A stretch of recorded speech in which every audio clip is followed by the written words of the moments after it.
La siguiente historia se encontró entre los papeles del difunto Dietrich Knickerbocker, un anciano caballero de Nueva York con mucha curiosidad por la historia neerlandesa de la provincia y las costumbres de los descendientes de los primitivos colonos. Sus investigaciones históricas, no obstante, no se basan tanto en los libros como en las gentes. Los primeros son, por desgracia, escasos en lo relativo a sus materias favoritas, mientras que Knickerbocker encontraba que los viejos burgueses, y aún más sus mujeres, eran un filón de esos saberes legendarios de valor tan incalculable para la verdadera historia.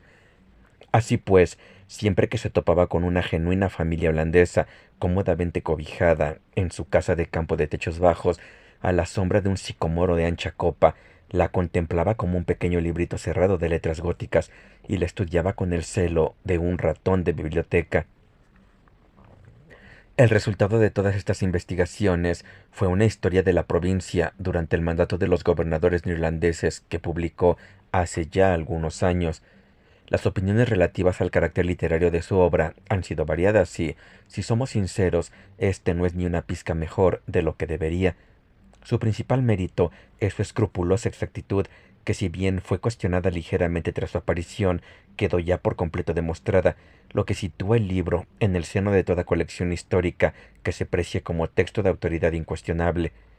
El anciano caballero murió poco después de la publicación de su obra y, toda vez que descansa ya bajo tierra, difícilmente puede herir su memoria decir que su tiempo bien podría haberlo dedicado con mayor provecho a más importantes quehaceres.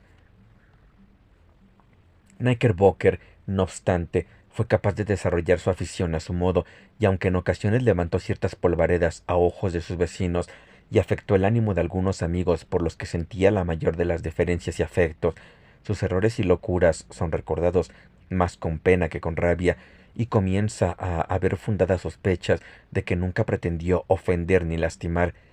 En cualquier caso, sea como sea su recuerdo estimado por sus críticos, todavía se le confiere alta estima entre ciertas gentes, cuya buena opinión merece ser valorada. Sucede esto en particular con algunos pasteleros que han llegado a imprimir su imagen en los dulces de Año Nuevo, otorgándole de este modo una oportunidad para la inmortalidad casi equivalente a la de aparecer estampado en una medalla de Waterloo o en un cuarto de penique de la reina Ana. Texto póstumo de Dietrich Knickerbocker, por Guden, dios de los sajones, de quien proviene Wensay, el día de Bowen. La verdad es algo que siempre mantendré hasta ese día en que me arrastre a mi sepultura. Cartwright. Todo aquel que haya viajado río Hudson arriba recordará las montañas de Catskill. Son una rama desmembrada de la gran familia de los Apalaches y se pueden ver en la lejanía, al oeste del río, creciendo hasta una noble altura y gobernando las tierras que las rodean. Cada cambio de estación, cada cambio meteorológico, cada hora del día, de hecho, produce alguna alteración en las mágicas tonalidades y formas de estas montañas, por lo que son consideradas por toda buena esposa, resida lejos o cerca, barómetros perfectos. Cuando el tiempo es bueno y estable, se visten de azul y púrpura e imprimen sus llamativos contornos en el limpio cielo de la tarde. Mas a veces, cuando el resto del paisaje está libre de nubes, reúnen una capota de vapores grises en torno a sus cumbres, la cual, en los últimos rayos del sol que se retira, brillará y se iluminará como una corona de gloria. A los pies de estas delicadas montañas, el viajero ha podido quizá divisar el ligero humo que se enrosca sobre una aldea cuyos tejados de tablillas brillan entre los árboles, justo en el lugar donde los tintes azules de las tierras altas se deshacen en el fresco verde del paisaje más cercano. Es una pequeña población de larga historia que fue fundada por algunos de los colonos neerlandeses en los primeros tiempos de la provincia, nada más iniciarse el gobierno del bueno de Peter Stuyvesant, que en paz descanse, y hasta hace pocos años todavía existían las viviendas de los colonos originales, construidas con pequeños ladrillos amarillos traídos de Holanda, con ventanas enrejadas y fachadas de aguilón coronadas por veletas. En esa misma aldea, y precisamente en una de esas casas, la cual, para ser completamente sinceros, estaba tristemente afectada por el paso del tiempo y la climatología, vivían muchos atrás, cuando el país aún era una provincia de Gran Bretaña, un hombre sencillo y amable llamado Rip Van Winkle. Era descendiente de los Van Winkle, que figuran tan destacadamente en los caballerosos días de Peter Stuyvesant, a quien acompañaron en el asedio de Fort Christina. Sin embargo, poco heredó del carácter marcial de sus ancestros. He señalado que se trataba de un hombre sencillo y amable, pero además era un buen vecino y obediente marido dominado. De hecho, esa última circunstancia a la que quizás se deba la mansedumbre de espíritu que le granjeó tan universal popularidad, ya que son hombres propensos a ser serviles y conciliadores en la calle, quienes están bajo la disciplina de las fieras en casa. Su carácter, sin duda, se hace flexible y maleable en la fragua abrasadora de las tribulaciones domésticas. Una reprimenda en el hogar vale tanto como todos los sermones del mundo a la hora de transmitir las virtudes de la paciencia y el sufrimiento resignado. Una esposa arpía puede, por tanto, en cierto sentido, ser estimada como una bendición tolerable, y consideradas sus circunstancias de este modo, Rip Van Winkle era sumamente afortunado. Verdad es que era el gran consentido entre las buenas esposas de la aldea, quienes, como suele suceder con el bello sexo, se ponían de su parte en todas las riñas familiares, y jamás dudaban, siempre que comentaban esas cuestiones en sus cotilleos de media tarde, en culpar por completo a la señora Van Winkle. Los niños de la aldea, asimismo, gritaban de alegría siempre que lo veían llegar. Rip los ayudaba en sus juegos, construía sus juguetes, los enseñaba a volar cometas y a apuntar con las canicas, y les contaba largos cuentos de fantasmas, brujas e indios. Siempre que paseaba por la aldea, iba Rip, rodeado por una tropa de críos colgados de sus faldones y encaramados a su espalda, que le gastaban un millar de travesuras con total impunidad. Ni un solo perro le ladraba en todo el vecindario. El gran error en la compostura de Rip era una aversión insuperable a todo tipo de trabajo provechoso. No se trataba de una carencia de diligencia o de perseverancia, puesto que era capaz de sentarse en una roca húmeda con una caña tan larga y pesada como la lanza de un tártaro y pescar todo el día sin un murmullo. Incluso se no veía fortalecido el ánimo por la captura de un solo pez. Podía también cargar sobre el hombro una escopeta durante horas y horas, caminando por bosques y cañadas, ladera arriba y valle abajo, solo para cazar algunas ardillas o unas palomas migratorias. Nunca se negaba a ayudar a un vecino, incluso en las más esforzadas tareas, y era de los más destacados en todas las fiestas campestres, a la hora de pelar el maíz más duro o construir vallas de piedra. Las mujeres de la aldea también solían emplearlo para hacer sus mandados y para encargarse de esos pequeños y molestos trabajos que sus menos atentos maridos se negaban a hacer. En pocas palabras, Rip Van Winkle estaba dispuesto a atender las tareas de cualquiera, menos las suyas. Cumplir con sus obligaciones familiares y mantener sus tierras en orden le resultaba imposible. De hecho, afirmaba que no tenía sentido trabajar sus tierras, eran el pedazo de campo más pentilente de todo el país, todo marchaba mal en ellas, hiciera lo que hiciera. Sus valles se desmoronaban sin parar, su vaca bien se extraviaba o bien se metía entre las coles, las malas hierbas crecían, sin duda, más rápido en sus tierras que en ningún otro sitio. La lluvia siempre se empeñaba en llegar justo cuando tenía algún trabajo que hacer al tiempo libre, y así su herencia había menguado bajo su mando, fanega a fanega, hasta que no quedó más que un mero parche de maíz del más duro y patatas, pese a lo cual siguió siendo la tierra en peores condiciones del vecindario. Sus hijos, también, eran tan harapientos y salvajes como si no fueran de nadie. Su primogénito, Rip, un pilluelo engendrado a su semejanza, prometía heredar los hábitos, junto a los viejos ropajes de su progenitor. Se lo solía ver marchando como un potro tras los talones de su madre, vestido con un par de bombachos abandonados por su padre, que sin más ni más sostenía con una mano, como hace una dama de bien con la cola del vestido cuando hace mal tiempo. Rip Van Winkle, no obstante, era uno de esos felices mortales, de temperamento fluido e imprudente, que se tomaba la vida con calma, comía pan blanco o negro, el que pudiera obtenerse con la menor dificultad, y prefería pasar hambre con un penique que trabajar por una libra. Dejado a su aire, habría pasado la vida silbando, con total satisfacción, pero su mujer no cesaba de calentarle las orejas por su holgazanería, su despreocupación y la ruina a la que llevaba la familia. Mañana, tarde y noche, la lengua de la señora Van Winkle no cesaba su movimiento, y todo cuanto Rip pudiera decir o hacer producía sin remedio un torrente de elocuencia doméstica. Ante todas estas reprimendas, el hombre solo tenía una forma de responder, la cual, por frecuente uso, se había convertido en costumbre. Se encogía de hombros, sacudía la cabeza y levantaba la mirada al cielo, aunque no decía nada. Esto, sin embargo, siempre provocaba una nueva acometida de su mujer, con lo que Rip de buena gana extinguía sus fuerzas y se marchaba a la calle, el único sitio que, en realidad, pertenece a un marido dominado.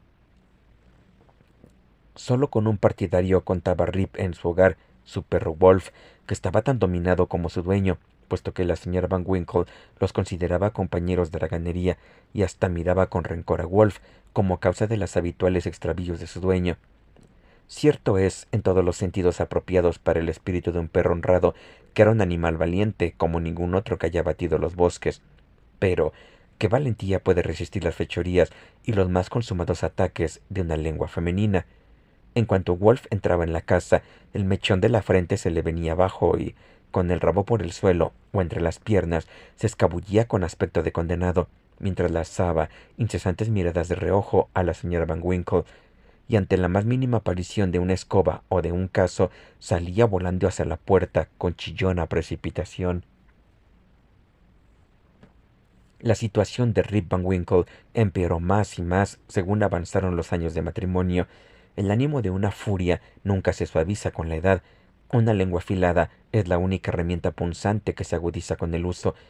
Durante un tiempo solía Rip consolarse cuando era expulsado de casa, frecuentando algo parecido a un club perpetuo de sabios, filósofos y otros personajes desocupados de la aldea, el cual celebraba sus sesiones en el banco situado frente a una pequeña posada marcada por el retrato rubicundo de su Majestad Jorge III. Allí solían sentarse a la sombra durante los largos y perezosos días de verano, comentando lánguidamente los rumores de la aldea o contando historias inacabables, soporíferas, sobre nada en concreto. Pero habría merecido todo el capital de cualquier estadista haber podido asistir a las profundas discusiones que en ocasiones se producían cuando, por casualidad, un viejo periódico de un viajero de paso caía en sus manos. Con qué solemnidad escuchaban su contenido en la voz cansina de Derrick Van Bummel, el maestro de escuela, un pulcro y docto hombrecillo que no se arredraba ante la palabra más gigantesca del diccionario, y con qué sabiduría deliberada la concurrencia, los acontecimientos públicos algunos meses después de que hubieran tenido lugar. Las opiniones de esta asamblea estaban controladas por completo por Nicholas Vedder, uno de los patriarcas de la aldea y propietario de la posada, a cuya puerta se sentaba de la mañana a la noche, moviéndose únicamente lo suficiente para evitar el sol y seguir resguardado por la sombra de un gran árbol, de tal modo que los vecinos, solo con sus movimientos, podían saber que era hora de forma tan prisa como lo marcaría un reloj de sol. Es cierto, en raras ocasiones se le oía pronunciar palabra, sino que fumaba de su pipa sin descanso. Sus partidarios, no obstante, pues todo gran hombre tiene sus partidarios, lo comprendían a la perfección y sabían cómo conocer sus opiniones. Cuando algo de lo que se leía o se contaba le desagradaba, se le podía ver chupar con vehemencia su pipa, soltando frecuentes y malhumoradas bocanadas, pero cuando se sentía agradado, inhalaba el humo de forma lenta y con tranquilidad, tras lo que producía ligeras y sosegadas nubes. En ocasiones llegaba a retirarse la pipa de la boca y dejaba que el fragante vapor se enroscara en torno a la nariz, mientras se sentía con gravedad como muestra de total aprobación. Mas, incluso de este bastión, fue finalmente expulsado el desafortunado Rip por la arpía de su mujer, que de pronto irrumpía en la tranquilidad de la junta de sabios y mostraba su desprecio por todos sus miembros. Ni siquiera este augusto personaje, el propio Nicolás Vedder, estaba a salvo de la osada lengua de esta terrible virago, que lo acusaba sin ambajes de incentivar a los hábitos ociosos de su marido. El pobre Rip terminó reducido a la práctica desesperación. Su única alternativa para escapar del trabajo de sus tierras y de los clamores de su esposa era echarse el arma al hombro y salir a caminar por los bosques.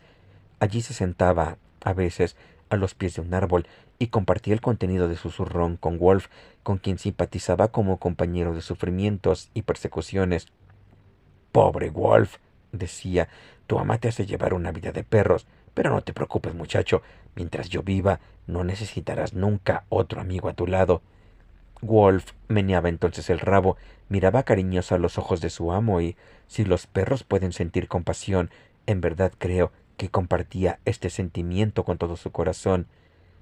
En una larga caminata de estas, un buen día de otoño, Rip se había abierto paso de forma inconsciente hasta uno de los espacios más altos de las montañas de Catskill. Estaba dedicado por completo a su pasatiempo favorito, la caza de ardillas, y la soledad sonaba y resonaba con los disparos de su escopeta.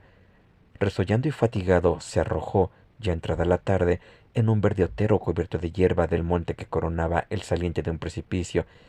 Desde una apertura entre los árboles podía ver todas las tierras bajas a lo largo de muchos kilómetros de rica arboleda. Observó en la distancia el señorial Hudson, lejos, muy lejos a sus pies, avanzando en su silencioso aunque majestuoso curso, con el reflejo de una nube púrpura o la vela de una lenta barca acurrucándose aquí y allá en su cristalino seno, para, al cabo, perderse en la azul meseta. Al otro lado pudo ver una profunda cañada, salvaje, solitaria y alfombrada, cuyo fondo estaba repleto de fragmentos de los riscos adyacentes y escasamente iluminado por los reflejos de los rayos del sol en retirada. Durante un tiempo, Rip permaneció contemplando la escena. El atardecer caía gradualmente. Las montañas comenzaban a arrojar sus largas sombras azules sobre los valles. Fue consciente de que oscurecía mucho antes de que lograra alcanzar la aldea y liberó un profundo suspiro cuando pensó en afrontar las arremetidas de la señora Van Winkle. Cuando estaba a punto de iniciar el descenso, oyó una voz en la distancia que lo llamaba «¡Rip Van Winkle! ¡Rip Van Winkle!». Miró a su alrededor, pero no pudo ver más que un cuervo que realizaba su solitario vuelo sobre la montaña. Supuso que su imaginación debía de haberlo engañado y volvió a dar media vuelta para descender, cuando de nuevo oyó el mismo grito resonar en el calmo aire de la tarde. «¡Rip Van Winkle! ¡Rip Van Winkle!».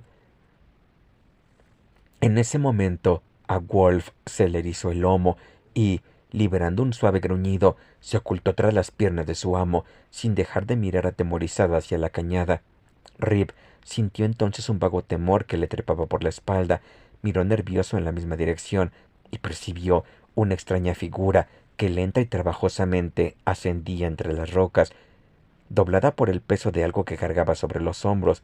Se sorprendió al ver a un ser humano en lugar tan solitario y poco frecuentado, pero entendió que sería alguien del vecindario que necesitaba ayuda, por lo que aceleró ladera abajo para atenderlo. Al acercarse, quedó aún más sorprendido por la singular apariencia del extraño. Era un hombre mayor, pequeño y robusto, con barba canosa y cabellera poblada y rizada. Vestía a la moda de los antiguos neerlandeses, un chaleco de tela ajustado en la cintura, varios pares de calzones, el más exterior de gran volumen, decorado con hileras de botones en los laterales y pliegues en las rodillas. Llevaba sobre los hombros un pesado barrilete que parecía lleno de licor y empezó a hacerle gestos a Rip para que se acercara a auxiliarlo con su carga. Aunque sentía cierta timidez y de confianza hacia el recién llegado, Rip reaccionó con su habitual presteza y ayudándose el uno al otro treparon un estrecho barranco que parecía ser el cauce seco de un torrente de montaña. Durante su ascenso, Rip oía cada cierto tiempo largos y fuertes retumbos, como truenos en la distancia, que parecían emerger de una estrecha quebrada, más bien una hendidura entre elevadas rocas hacia la que conducía su escarpado camino. Se detuvo un instante, pero supuso que sería el murmullo de una de esas tormentas pasajeras que con frecuencia se desencadenan en las cimas montañosas, por lo que continuó el ascenso. Atravesando la quebrada, llegaron a una hondonada que, como un pequeño anfiteatro, estaba rodeada de murallas de piedra perpendiculares, sobre cuyos extremos lanzaban sus ramas los árboles adyacentes, por lo que solo era posible ver pedazos del cielo azul y la luminosa nubosidad del atardecer. Durante todo el camino, Rip y su compañero se habían esforzado en silencio, ya que, pese a que el primero estaba muy intrigado por el objeto de cargar un barrilete de licor por aquella agreste montaña, había, no obstante, algo extraño e incomprensible en aquel desconocido que le inspiraba temor y mantenía a raya la familiaridad. Al entrar en el anfiteatro aparecieron nuevos elementos asombrosos. En un espacio elevado en el centro había un grupo de personajes de aspecto extraño jugando a los bolos. Estaban vestidos de forma peculiar y extravagante.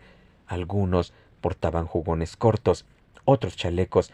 Todos contaban con grandes cuchillos en los cinturones y la mayoría vestía enormes bombachos de estilo similar al del guía.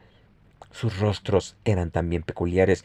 Uno tenía una gran cabeza, con la cara ancha y pequeños ojos de cerdito. El rostro de otro parecía hecho solo de nariz y estaba coronado por un sombrero de punta elevada que llevaba las plumas de un gallo rojo en el extremo. Todos tenían barba, de varias formas y colores. Había uno que parecía ser el hombre al mando. Era un caballero anciano, pero robusto, con el semblante ajado por el tiempo. Llevaba un jubón de encaje, un cinturón ancho con su vaina, sombrero alto con plumas, calcetas rojas y zapatos de tacón alto decorados con rosas. El grupo en su conjunto recordaba a Rip a las figuras de una antigua pintura flamenca que exhibía en su salón el Domine van Schaick, el pastor de la aldea, y que había sido trasladado desde Holanda en los días de la colonización. Lo más extraño para Rip era, sin embargo, que si bien aquellos hombres estaban claramente divirtiéndose, aún así tenían los rostros completamente serios, guardaban un silencio de lo más misterioso y conformaban, por tanto, la fiesta más triste que nunca hubiera visto. Nada interrumpía el mutismo de la escena, excepto el sonido de las bolas que, siempre que salían disparadas hacia los bolos, resonaban en las montañas como el ruidoso retumbar de un trueno. Cuando Rip y su acompañante se aproximaron a ellos, dejaron de pronto de jugar y lo miraron con ojos inmóviles como los de las estatuas y con rostros tan extrañamente groseros y apagados que a Rip el corazón le dio un vuelco y las rodillas, temblorosas, chocaron entre sí. Su acompañante vació entonces el contenido del barrilete en grandes jarros y le hizo señales para que los repartiera entre la compañía. Rip obedeció con temor, tembloroso. Bebieron estos el alcohol en profundo silencio y regresaron a su juego. Lentamente, el temor y el asombro de Rip se redujeron. Se atrevió incluso, cuando nadie lo miraba, a probar la bebida, que descubrió que tenía mucho del sabor de las mejores ginebras de Holanda. Puesto que era por naturaleza un alma sedienta, Rip se vio tentado rápidamente a echar otro trago.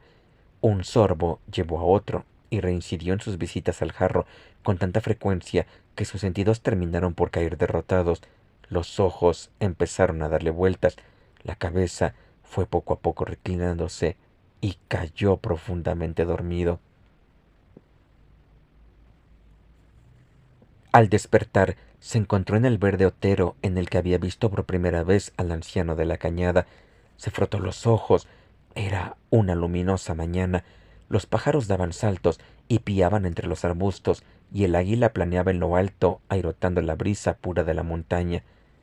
Desde luego, pensó Rip, no he dormido aquí toda la noche. Recordó lo sucedido antes de quedar dormido, el extraño hombre con el barrilete de licor, la quebrada de la montaña, la agreste hondonada entre las rocas, la entristecida fiesta con los bolos, el jarro. ¡Ay! Ese jarro, ese maldito jarro, se lamentó Rip. ¿Qué excusa le contaré ahora a la señora Van Winkle? Buscó su arma a su alrededor, pero en lugar de la escopeta limpia y bien engrasada, encontró un trasto viejo a su lado. El cañón estaba oxidado, la llave caída y la culata comida por las polillas. Supuso que los serios juerguistas de las montañas le habían gastado una jugarreta y, tras haberlo adormecido con el licor, le habían robado su escopeta. Wolf también había desaparecido, aunque quizá anduviera cerca persiguiendo alguna ardilla o una perdiz. Rip lo llamó silbando y gritó su nombre. Todo fue en vano. El silbido y el grito resonaron con eco, pero no apareció perro por ningún lado. Decidió regresar a la escena de la fiesta de la tarde anterior. Si se encontraba con alguno de los presentes, le exigiría su perro y su escopeta. Cuando se levantó para caminar, notó las articulaciones endurecidas y débiles en un movimiento tan habitual en él. Estas camas de montaña no me sientan bien, pensó Rip, y si esta fiesta me acaba dejando tumbado con un ataque de reuma, voy a pasarlo re bien con la señora Van Winkle. Con cierta dificultad descendió hacia la cañada y encontró la hondonada por la que ascendieron su compañero y él la tarde anterior. Sin embargo, para su sorpresa, un torrente de montañas espumaba ahora en ella, brincando de roca en roca y llenando la cañada de balbuceantes murmullos. Rip, no obstante, se las arregló para trepar por los laterales, abriéndose paso laboriosamente entre los matorrales de abedul, sazafrás y escobas de bruja. En ocasiones tropezaba o quedaba enredado en las viñas silvestres que enroscaban sus tallos y zarcillos de árbol en árbol y extendían una especie de red en su camino. Al cabo, alcanzó el lugar donde la hondonada se abría paso entre los desfiladeros hacia el anfiteatro, pero no encontró resto alguno de una apertura como esta. La roca se presentaba como una pared alta e impenetrable, sobre la que el torrente llegaba rodando en una lámina de ligera espuma y desde donde caía en una profunda y ancha cuenca, negra por las sombras del bosque que la rodeaba. En ese momento, allí, el pobre Rip se quedó parado, volvió a silbar y a llamar a su perro, pero solo recibió por respuesta los granidos de una bandada de cuervos ociosos que se ejercitaban en las alturas, por encima de un árbol seco que colgaba sobre un precipicio iluminado por el sol, y que, seguros en su elevación, parecían mirar hacia abajo y burlarse de la perplejidad del pobre hombre. ¿Qué podía hacer? La mañana avanzaba y Rip sentía el estómago vacío, necesitaba su desayuno. Lo entristecía dejar el arma y al perro. También temía enfrentarse a su mujer. Ahora bien, no tenía intención de morirse de hambre en las montañas. Sacudió la cabeza, se echó al hombro el arma oxidada y con el corazón lleno de pesar y de ansiedad, giró sus pasos con destino al hogar. Según se aproximaba a la aldea, se encontró con varias personas, si bien ninguna le era familiar, lo que en cierto modo lo sorprendió, puesto que creía conocer a todo el que vivía en los alrededores. Sus vestidos, por otra parte, eran de un tipo distinto a los que él estaba acostumbrado. Todos ellos lo miraron boquiabiertos, con iguales muestras de sorpresa, y siempre que plantaban su mirada sobre él, invariablemente se acariciaban la barbilla. La constante recurrencia de este gesto llevó a Rip involuntariamente a hacer lo mismo. En ese momento, para su sorpresa, descubrió que la barba le había crecido casi medio metro. Había llegado ya a las afueras de la aldea. Una tropa de extraños niños corría a sus pies, soltando risotadas a sus espaldas y señalándole la barba gris. Los perros, por su parte, entre los que no reconocía a ninguno como viejo amigo, ladraban a su paso. La propia aldea estaba cambiada, era más grande y populosa, había hileras de casas que no había visto antes, y aquellas que fueron sus lugares predilectos habían desaparecido. Sobre las puertas aparecían extraños nombres, extraños rostros en las ventanas, todo era extraño. Su mente hizo sobrevolar una sospecha, comenzó a dudar si tanto él como el mundo a su alrededor no estarían embrujados. Sin duda, aquella era su aldea natal, la que había dejado solo un día antes. Allí estaban las montañas de Catskill, por allí corría la plata del Hudson en la distancia. Cada colina y cada valle descansaban exactamente igual que siempre. Rip estaba completamente perplejo. Ese jarro de anoche, pensó, ha confundido del todo mi propia cabeza. No sin dificultad encontró el camino hacia su propio hogar, al que se aproximó en silente temor. Esperaba en cualquier momento oír la voz estridente de la señora Van Winkle. Descubrió, sin embargo, que la casa había caído en la ruina, el tejado se había venido abajo, las ventanas estaban hechas añicos y las puertas fuera de sus goznes. Un perro medio muerto de hambre, que se parecía a Wolf, se escondía entre las paredes. Rip lo llamó por su nombre, pero el chucho gruñó, mostró los dientes y se marchó. Esto fue un golpe duro. Mi propio perro, suspiró el pobre Rip, me ha olvidado.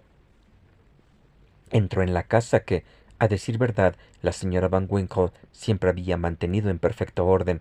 Estaba vacía, triste y aparentemente abandonada. Esta desolación superó todos sus temores conyugales. Llamó a gritos a su mujer y a sus hijos. Las solitarias estancias retumbaron un instante con su voz y después todo volvió a ser silencio. Salió a la carrera entonces y se dirigió veloz a su antiguo lugar de reunión, la posada de la aldea. Sin embargo, también ésta había desaparecido. Un gran edificio desvencijado de madera ocupaba su lugar, con grandes ventanas abiertas, algunas de ellas rotas y remendadas con viejos sombreros y enaguas. Sobre la puerta, una pintada Hotel de la Unión, Jonathan Doolittle. En lugar del gran árbol que solía dar refugio al silencioso neerlandés de antaño, habían levantado un alto mástil desnudo, con algo en la punta que parecía un gorro de dormir rojo, y del que ondeaba una bandera en la que había una peculiar colección de estrellas y barras. Todo esto era extraño e incomprensible. Reconoció en el cartel de la posada, no obstante, el rubicundo rostro del rey Jorge, bajo el que se había fumado tantas pipas en completa paz, aunque incluso éste había sufrido una peculiar metamorfosis. El abrigo rojo había cambiado por uno azul lustrado en lugar de un cetro. En la mano portaba una espada. La cabeza estaba decorada con un sombrero de 3 picos y bajo la figura aparecía pintado en grandes caracteres General Washington. Había, como solía suceder, una multitud de aldeanos en torno a la puerta, pero ninguno que Rip recordara. El propio carácter de la gente parecía cambiado. Todo tenía un aire ajetreado, afanoso, discutidor, en lugar de la habitual flema y somnolienta tranquilidad de siempre. Buscó sin éxito al sabio Nicholas Vedder, con su amplio rostro, su papada y esa pipa bastante larga que liberaba nubes de humo en lugar de discursos vanos.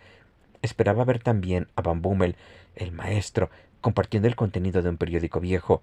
En lugar de estos, un enjuto tipo de aspecto bilioso y que llevaba los bolsillos llenos de octavillas, arengaba vehementemente sobre derechos de los ciudadanos, elecciones, miembros del Congreso, libertad, Bunker Hill, héroes del 76 y otras palabras que no eran más que un completo galimatías babilónico para el desconcertado Van Winkle. El aspecto de Rip, con su barba larga y cana, su herrumbre escopeta, sus burdas ropas y el ejército de mujeres y niños pisándole los talones, pronto atrajo la atención de los políticos de la taberna. Se amontonaron a su alrededor, mirándole de la cabeza a los pies con gran curiosidad.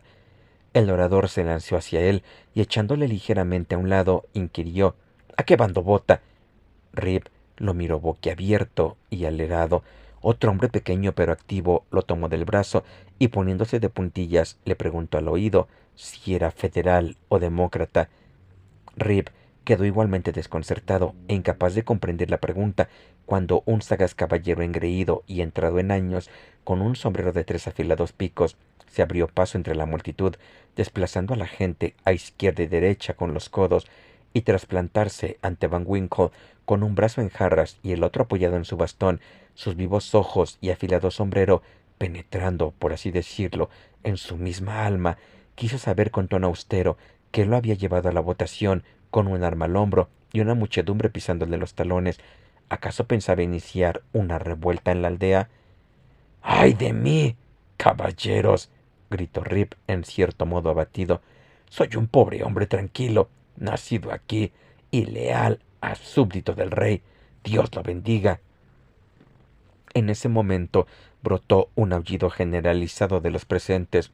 ¡Un Tory! ¡Un Tory! ¡Un espía! ¡Un refugiado! ¡Fuera con él! ¡Fuera! Con gran dificultad restableció el orden el hombre engreído del sombrero de 3 picos. Una vez asumida una severidad en el ceño 10 veces mayor, volvió a preguntar al acusado desconocido a qué había llegado hasta allí y a quién buscaba. El pobre Rip aseguró humilde que no pretendía daño alguno, sino que sencillamente había llegado para encontrarse con algunos de sus vecinos que solían rondar por la taberna. Bueno, ¿quiénes son? ¿Cómo se llaman? Rip ponderó brevemente la situación y dijo: ¿Dónde está Nicholas Vedder? La asamblea se sumió en el silencio un instante. Después un anciano contestó, con voz temblona y aguda: ¿Nicholas Vedder? Sí, murió y lo enterraron hace 18 años. Había una lápida de madera en el cementerio en el que se podía saber de él, pero está ya podrida y perdida también. ¿Dónde está Brom Dutcher? Ah, se metió en el ejército al principio de la guerra. Algunos dicen que lo mataron en el asalto de Stony Point. Otros dicen que se ahogó en una tempestad a los pies de Anthony Snows. No lo sé, nunca regresó. ¿Y dónde está Van Bommel, el maestro? Se fue a la guerra también. Era un gran general y ahora está en el Congreso. El corazón de Rip se apagó al oír estos tristes cambios en su hogar y sus amigos. De pronto se encontró solo en el mundo. Cada respuesta lo confundía aún más. Al hablar de tan largos espacios de tiempo y de cosas que no podía comprender, la guerra, el Congreso, Stony Point, no tenía el valor de preguntar por ningún otro amigo, así que chilló desesperado. ¿Alguien conoce aquí a Rip Van Winkle? ¡Oh! ¡Rip Van Winkle! Exclamaron dos o tres. Sí, claro, ahí mismo está, apoyado contra el árbol. Rip miró y observó el equivalente preciso de sí mismo cuando subió a la montaña, aparentemente tan perezoso y sin duda tan harapiento. El pobre hombre estaba completamente confundido, dudaba de su propia identidad y de si era él mismo u otro hombre. En mitad de su desconcierto, el tipo del sombrero de tres picos le preguntó quién era y cómo se llamaba. Dios sabrá, exclamó al borde de la locura. No soy yo, soy otro. Ese de ahí soy yo. No, es otro, metido en mi piel. Yo era yo anoche, pero me dormí en la montaña y me cambiaron la escopeta y todo ha cambiado. Yo he cambiado y no puedo decir mi nombre ni quién soy. Los presentes comenzaron entonces a mirarnos unos a otros, asentían, guiñaban elocuente los ojos y se llevaban un dedo a la sien. En un murmullo también se comentó algo sobre asegurar el arma y evitar que el anciano causara algún daño. Nada más verbalizarse esta sugerencia, el hombre engreído del sombrero de tres picos se retiró con cierta prisa. En ese momento crítico, una mujer linda y lozana se abrió paso entre la muchedumbre para echar un vistazo al hombre de barba gris.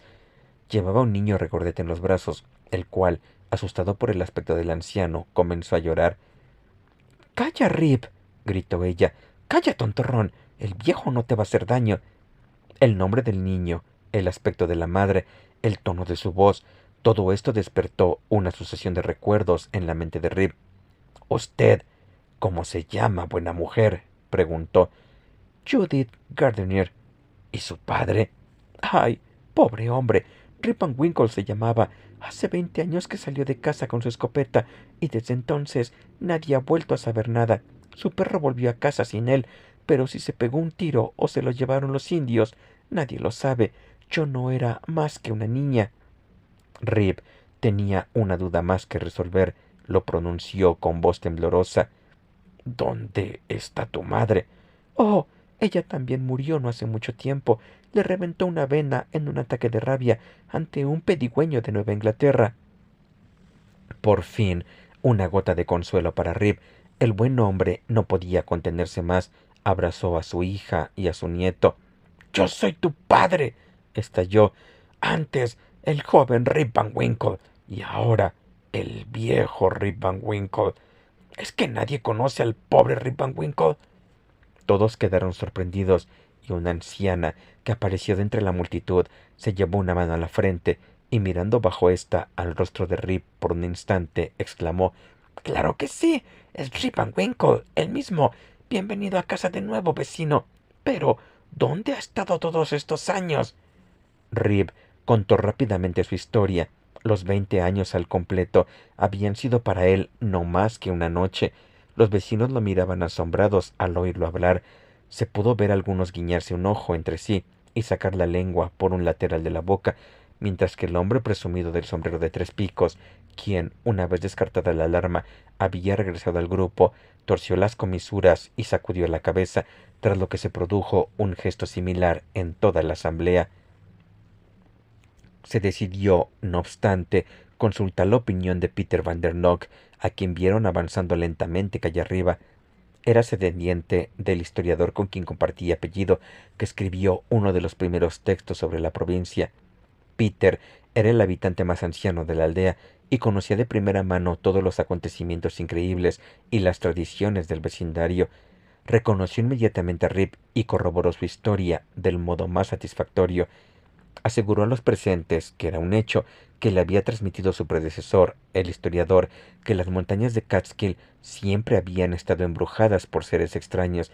Se afirmaba que el gran Hendrik Hudson, el descubridor del río y de la región, realizaba una suerte de vigilia allí cada 20 años, con la tropa que lo acompañaba en su navío, el Half Moon, lo que le permitía volver a visitar los lugares de su hazaña y mantener un ojo guardián sobre el río y la gran ciudad que recibió su nombre. El historiador los había visto una vez vestidos con sus antiguos trajes holandeses y jugando a los bolos en la hondonada de la montaña, y él mismo, su hijo, había oído una tarde de verano el sonido de las bolas, como el remoto retumbar de un trueno. Para abreviar el relato, los presentes se desbandaron y regresaron a los quehaceres más importantes de las elecciones. La hija de Rip lo llevó a casa a vivir con ella. Tenía un hogar acogedor y bien amueblado, y un robusto y alegre agricultor por marido, en quien Rip reconoció a uno de los pillastres que solían subirse a la espalda. En cuanto al hijo y heredero de Rip, que era su viva estampa, apoyado contra el árbol, trabajaba de empleado en las tierras, pero mostraba una disposición hereditaria a atender a todo, menos a su trabajo. Rip retomó entonces sus antiguos paseos y hábitos. Pronto encontró a muchos de sus compañeros de los viejos tiempos, si bien todos en peor estado debido al transcurrir del calendario, por lo que prefirió hacer amigos entre las nuevas generaciones, cuyos favores se granjeó rápidamente. Sin nada que hacer en casa y llegado a la feliz edad en la que un hombre puede perder el tiempo con impunidad, volvió a tomar su posición en el banco, en la puerta de la posada, donde era reverenciado como uno de los patriarcas de la aldea, crónica viva de los viejos días, de antes de la guerra. Pasó algún tiempo hasta que pudo seguir sin problemas los chismes y entender los extraños acontecimientos que habían tenido lugar durante su letargo. Se había producido una revolución, el país se había liberado del yugo de la vieja Inglaterra y, en lugar de ser súbdito de su Majestad Jorge III, era ahora ciudadano libre de los Estados Unidos. Rip, en realidad, no era político. Los cambios en los estados y los imperios difícilmente lo impresionaban, pero había una clase de despotismo que siempre había lamentado, que era el gobierno de las enaguas. Por fortuna, eso se había acabado. Había liberado su cuello del yugo del matrimonio y podía entrar y salir cuanto le placiera, sin temer la tiranía de la señora Van Winkle. Ahora bien, siempre que mencionaba su nombre, sacudía la cabeza, se encogía de hombros y levantaba la vista al cielo, lo que podía pasar tanto por una expresión de resignación ante su sino como por alegría por su liberación. Solía contar esta historia a todo extranjero que llevaba al hotel del señor Doolittle. Inicialmente se percibió que varió ciertos puntos de la narrativa cada vez que ésta se repetía, lo que sin duda era debido a que Rip hubiera despertado tan poco tiempo antes. Finalmente quedó fijada exactamente en la historia que he relatado, y no existe ni un solo hombre, mujer o niño de la vecindad que no lo sepa de memoria. Algunos han fingido siempre dudar de su veracidad, insistiendo en que Rip había perdido la cabeza y que este era un punto en el que siempre había sido inestable. Los viejos habitantes holandeses, sin embargo, le dieron total crédito, de forma casi unánime. Incluso a día de hoy, jamás oyen una tormenta en una tarde de verano en las inmediaciones de las montañas de Catskill, sin decir que Henry Hudson y su tropa están jugando a los bolos. Es también deseo común entre los maridos dominados de la vecindad, cuando la vida se hace difícil en sus manos, poder darle un tranquilo traguito al jarro de Rip Van Winkle.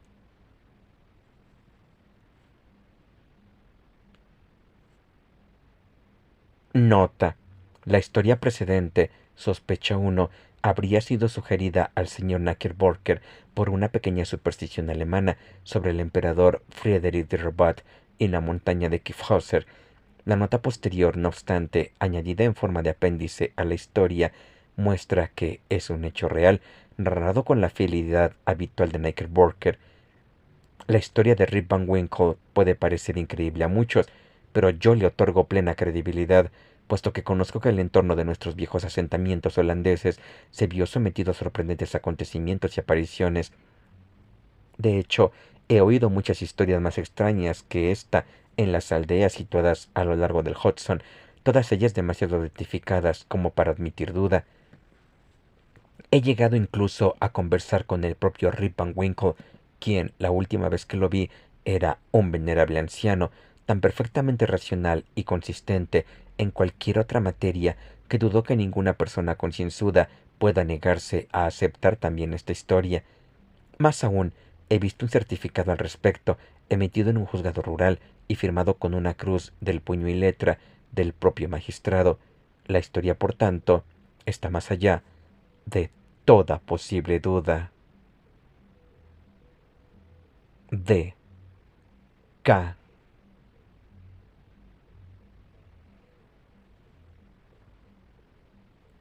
Postscriptum. A continuación, se incluyen notas de viaje de un libro de memorias del señor Knickerbocker. Las montañas de Katzberg o Catskill han sido siempre una región llena de fábulas. Los indios las consideraban la morada de los espíritus, quienes ejercían influencia en la meteorología, desplegando el sol o las nubes sobre el paisaje y enviando buenas o malas temporadas de caza. Estaban dominadas por un viejo espíritu piel roja que se decía era la madre de estos. El espíritu femenino, pues, vivía en el pico más alto de los Catskill y tenía a su cargo las puertas del día y de la noche para cerrarlas y abrirlas a la hora indicada. Ella colgaba las lunas nuevas en el cielo y desmenuzaba las viejas en estrellas. En tiempos de sequía, si era propiciada debidamente, tejía tenues nubes verano a partir de telas de araña y rocío de la montaña, tras lo que las enviaba desde la cresta de la montaña, copo a copo, como hebras de algodón cardado, y así las nubes flotaban en el aire, hasta que, disueltas por el calor del sol, caían en delicados chaparrones que hacían brotar la hierba, madurar la fruta y crecer el maíz 2 centímetros por hora. Si estaba disgustada, sin embargo, cosía nubes negras como la tinta y se aposentaba entre ellas como una araña de vientre prominente en el centro de su tela. Cuando estas nubes estallaban, la desgracia caía sobre los valles. En los viejos tiempos, dicen las tradiciones indias, había un tipo de Manitú o espíritu que guardaba los escondrijos más salvajes de las montañas de Catskill y disfrutaba malicioso, causando todo tipo de pesares y vejaciones a los pieles rojas. A veces asumía la forma de un oso, de una pantera o de un venado, conducía al desconcertado cazador en una persecución a través de bosques enmarañados y rocas cortadas, y luego desaparecía con un sonoro jo, jo, jo, dejando al cazador horrorizado en el extremo de un elevado precipicio o de un rabioso torrente. La morada favorita de este Manitú todavía está a la vista. Es una gran roca o risco en la parte más solitaria de las montañas y es conocida por las florecidas enredaderas que trepan por ella y las flores silvestres que abundan en el entorno, como el Jardín de la Roca. Cerca de su pie existe un pequeño lago, guarida del solitario abetoro, con serpientes de agua que se tuestan al sol sobre las hojas de los nenúfares que ocupan la superficie. El lugar era observado con gran temor por los indios, hasta el punto de que el más astuto cazador no perseguía a su presa en los alrededores. Una vez, sin embargo, un cazador que se había desorientado entró en el jardín de la roca, donde contempló varias calabazas colocadas en las horquillas de los árboles. Se hizo con una y corrió con ella, pero en la acelerada huida la dejó caer entre las rocas, momento en el que un gran torrente brotó y lo barrió, empujándolo precipicio abajo, donde quedó despedazado. El torrente se abrió camino hasta el Hudson y continúa fluyendo a día de hoy, el mismo torrente precisamente conocido por el nombre de Catterskill.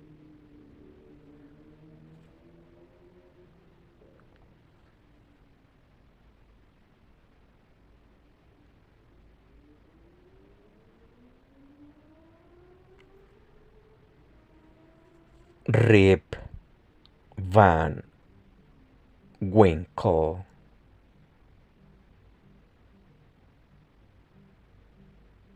Washington Irving.